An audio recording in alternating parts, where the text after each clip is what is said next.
Bom dia! E no vídeo de hoje eu quero falar um pouquinho os passos para você ter sucesso no Plano Canadá.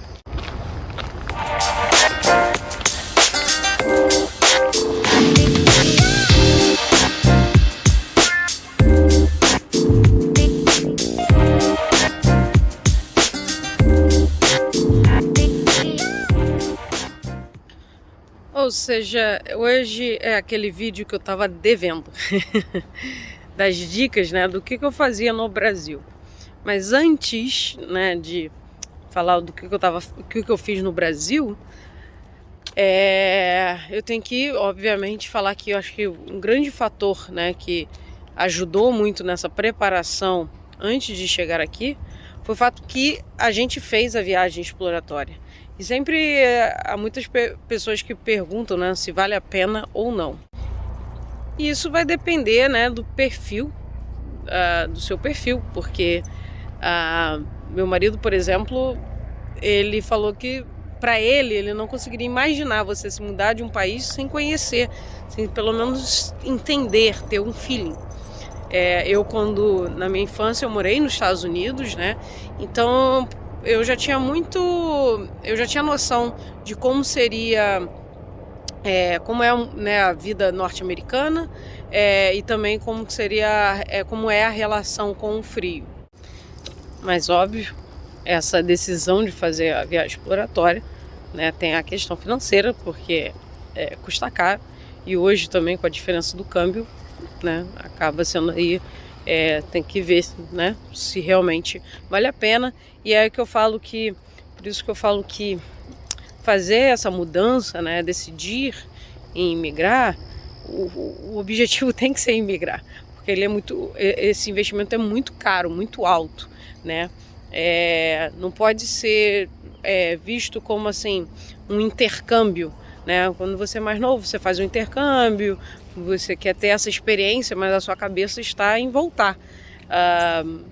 Mas quando você está pensando em imigração, você vai investir mais tempo e também muito dinheiro para que isso dê certo e para que você colha, né, você tenha retorno nesse investimento aí a médio e longo prazo. E sim, eu acho que a viagem exploratória foi muito boa. Primeiro porque eu já tinha vindo no Canadá quando eu morei nos Estados Unidos, mas não lembrava de muita coisa. E você entende assim a diferença de Estados Unidos e Canadá. A gente veio para Toronto e a gente foi para Vancouver, porque eram as únicas cidades, né, faladas. E Montreal também sempre foi muito bem falado, mas a questão de Quebec, do francês, não era o nosso perfil. Então a gente veio, a gente ficou em Airbnb. A gente tentou fazer não uma cabeça muito de turista, mas então a gente ficou no Airbnb, a gente não ficou em hotel, a gente foi para mercado, eu cozinhei, para ter realmente assim um feeling de como seria o dia a dia aqui. Isso aqui em Toronto. Quando eu fui em Vancouver, eu fiquei com meu primo, que também foi uma experiência muito legal para ver, né, a pessoa morando na cidade e entender um pouquinho como que é o dia a dia. Nessa viagem a gente marcou uma consultoria, né, com um consultor de imigração, para entender como é o processo. E aí também existem críticas: faça você sozinho, não precisa. De fato, você pode fazer esse processo todo sozinho. A gente optou por não fazer, porque a gente nos deu uma paz e tranquilidade saber que nós estávamos assessorados. Agora, uma dica não é porque você está contratando um consultor que ele vai tomar as decisões por você. Ele sabe o processo, como o processo corre, mas é da sua responsabilidade entender os riscos e entender as etapas, né? E eu acho que a crítica vai porque tem muitas pessoas que às vezes contratam um consultor e acabam deixando na mão dele, e aí sim, a crítica é porque a pessoa às vezes te manda para uma cidade porque ela está ganhando um percentual mais alto do college ou coisas desse tipo. Então faça você as suas escolhas e tenha um consultor para fazer assessoria, né, em todo o processo de visto, em todo o processo de imigração.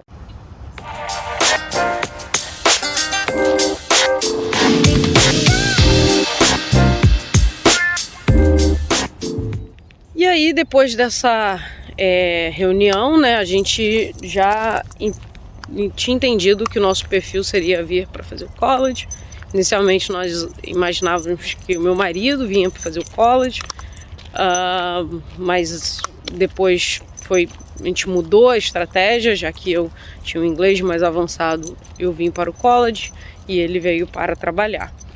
E aí, quando voltamos ao Brasil, nós iniciamos o processo, e que ele demanda um pouquinho de tempo, não é tão rápido assim, não é simplesmente você se matricular numa faculdade.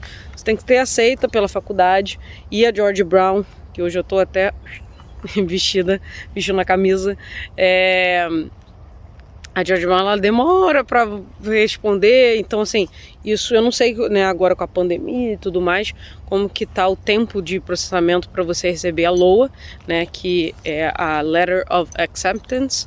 Então a gente imaginou que fosse uma coisa mais rápida, mas não foi assim. Então a gente voltou em março dessa viagem, achando, né, que já em setembro viríamos, mas não foi muito bem assim que ocorreu. E aí você começa, né, a preparação de fato, né, para vir. E aí o que eu fiz, né, para eu já começar nesse processo de imersão na vida aqui? Eu acredito muito nessa questão de, se você está focado num projeto, você tem que estar sempre vendo, ouvindo, tentando se imaginar nele. E aí um canal de YouTube da Luciana Couto me ajudou muito, porque ela mora aqui em Toronto e ela, por 2 anos, ela fez vlogs, né, diários. Então, o que eu fazia era interessante, por exemplo, eu voltei em março, então em abril eu comecei a ver os vídeos que ela estava gravando de abril, para eu começar a imaginar como seriam as trocas das estações. Então, mesmo que no Brasil a gente vive, né, ao contrário daqui, no Brasil estava iniciando o outono e aqui iniciando a primavera. Eu assistia todos os dias um vídeo de cada dia dela para acompanhar isso, a troca. O canal dela não era falando sobre imigração nem nada, mas era para eu ter essa noção, né, de como que seria o dia a dia. Então eu assisti não só o canal dela, como outros, e no Instagram também, mas o dela me ajudou muito, porque foi assim, diariamente, entendendo, né, como é o ritmo de vida aqui. Outra coisa que eu fiz também, e meu marido fez junto comigo, a gente baixou num aplicativo para escutar uma rádio daqui, pela iHeartRadio. Acho que esse é o aplicativo gratuito. Eu baixei e a gente escutava, e era como se fosse a CBN do Brasil. Então é uma rádio só de notícias, não só aqui de Toronto, mas do Canadá como um todo. E era interessante, porque a gente começava, então você sabia como que estava, qual era a temperatura do dia, né, sobre se estava trânsito, e começava a escutar sobre coisas que aconteciam em tal bairro. Inclusive eu estava vendo um apartamento uma vez e teve algum incidente, e falou, nossa, helicóptero ficou sobrevoando por muito tempo, o helicóptero da polícia. Eu falei, opa, e era num desses prédios que eu tava vendo, a área. Falei, opa, não sei se é legal, já que a gente não conhece todos os bairros, né, na viagem exploratória você não tem como fazer isso. Eu falei, opa, daí já eliminei um. Então eu ficava escutando a rádio, e também para praticar o inglês, né, o ouvido, o listening. Então já me colocou, né, e aí eu comecei a participar, vamos dizer assim, à distância da vida aqui em Toronto. E, né, junto com essa questão, né, de tentar me imaginar aqui e tudo mais, eu não só ia pesquisando os bairros, tipo de moradia e o valor, né, o custo disso tudo. Eu comecei a entrar no site da companhia de transportes aqui, porque ela diariamente ela colocava, olha, linha 1 do metrô tá parada. E aí quando a gente veio ao exploratório, por isso que a exploratória foi legal, que quando para o metrô aqui, eles liberam ônibus para fazer a mesma rota. Só que demora e às vezes foi uma fila, né, enorme. E aí eu falei, nossa, mas a linha 1 tá sempre parando. E a linha 1 vamos dizer assim, é a mais moderna hoje, porque eles, né, foram mudando e reestruturando a linha 1, mas ela tá sempre em constantes obras e ela para bastante. E aí eu comecei, esses bairros que são, se eu morasse muito afastado e precisasse da linha 1, eu ia demorar mais ainda, porque eu teria que fazer parte do trajeto de ônibus. E assim eu comecei a eliminar, né, algumas regiões da cidade, porque o ponto de partida, o ponto para onde eu ia, certo, seria o college, né? O trabalho do meu marido não tinha certeza. Então, eu sempre ia fazendo essa distância, quanto tempo eu demoraria para chegar até o college. E fora assistir filme em inglês, eu fui forçando a, né, com legenda em inglês, porque eu realmente queria já me preparar o meu ouvido, preparar meu psicológico, que a língua que eu mais ia escutar seria o inglês. Então eu fui fazendo isso.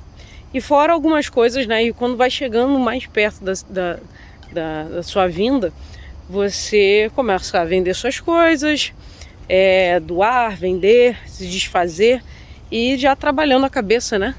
Porque para muitas pessoas eu não tenho muito apego às minhas coisas, então assim, não pesou a questão de a gente só trazer 2 malas, mas tem pessoas que sentem muito isso, então já se preparar em se desfazer de muitas coisas, em ver o que tem valor para você, né, um valor afetivo, e ir se preparando, né, para a mudança de vida.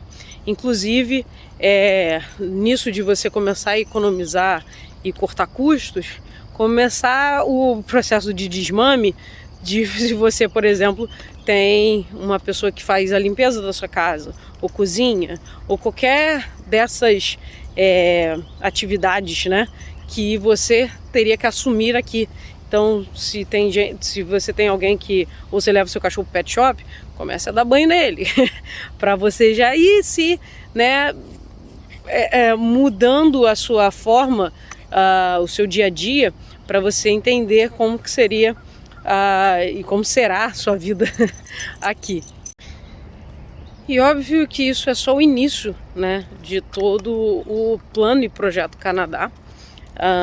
E eu não quero deixar o vídeo muito grande, então eu quero só deixar o vídeo especialmente para você que está aí, às vezes já com a LOA na mão, aguardando o visto, já que agora dia 7 de setembro abriram as fronteiras, né? Para você que já vai realmente começar a dar um start em vir e chegar aqui, você já se preparando, né? Talvez, eu acho que essas dicas eu vejo conversando com amigos aqui, que a nossa adaptação ela foi mais tranquila e suave, e eu acredito isso a esses passos que eu fazia, né, enquanto eu ainda estava aí no Brasil, porque foi muito engraçado e eu usava muito o Google Earth, né, o Google Maps, para entender distâncias, porque é uma cidade grande, Toronto, mas comparada com o Rio, nem tanto assim, para entender um pouquinho mais, né, como que é a cidade. E aí quando eu cheguei aqui, eu já sabia, tipo assim, na esquina tal tem a loja tal. De tanto que eu visualizei, de tanto que eu andei, de tanto que eu me preparei para quando chegasse aqui. Então foi fácil, assim, quando eu cheguei aqui eu já me senti em casa muito rápido.